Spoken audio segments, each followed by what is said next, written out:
Jail से रिहा होने के बाद बोली देवांगना, शाहीन बाग आंदोलन पर गर्व है, वहां की औरतों से हमें हिम्मत मिली। नमस्कार, बोलता हिंदुस्तान में आपका एक बार फिर से स्वागत है।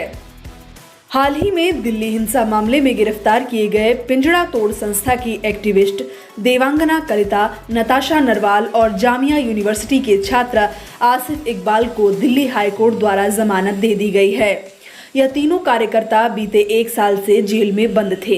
इन पर आरोप था कि फरवरी 2020 में पूर्वी दिल्ली में हुई हिंसा को भड़काने में इनकी अहम भूमिका रही थी।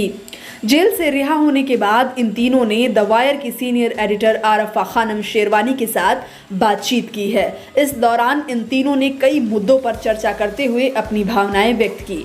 देवांगना कलिता ने बातचीत के दौरान बताया कि जब भी आपको डेमोक्रेसी और अपने संवैधानिक अधिकारों के लिए आवाज उठानी हो तो यह सब आपको बर्दाश्त करना ही पड़ता है।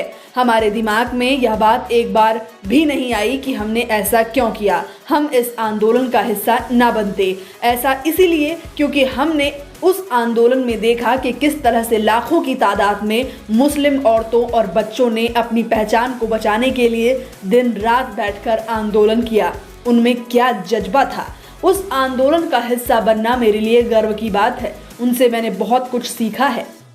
जिस तरह से हमें उनसे हिम्मत मिली है, उसके चलते ही एक साल हम जेल में गुजार पाए हैं। वहीं नताशा नरवाल ने इस मामले में बातचीत करते हुए बताया कि हमारे देश की जेलों में सबसे ज्यादा मुस्लिम समुदाय के लोग बंद होते हैं। जेल में भी हमें बहुत सारी मुस्लिम औरतें मिली जिन्होंने आंदोलन में भाग लिया था। जहां जेल में बंद हमारे कई दिन मुश्किलों में गुजरे, वहीं हमें ज्यादातर हिम्मत और साहस मिलता रहा। जेल में बंद मुस्लिम औरतें हमें आकर हमेशा हौसला देती थी।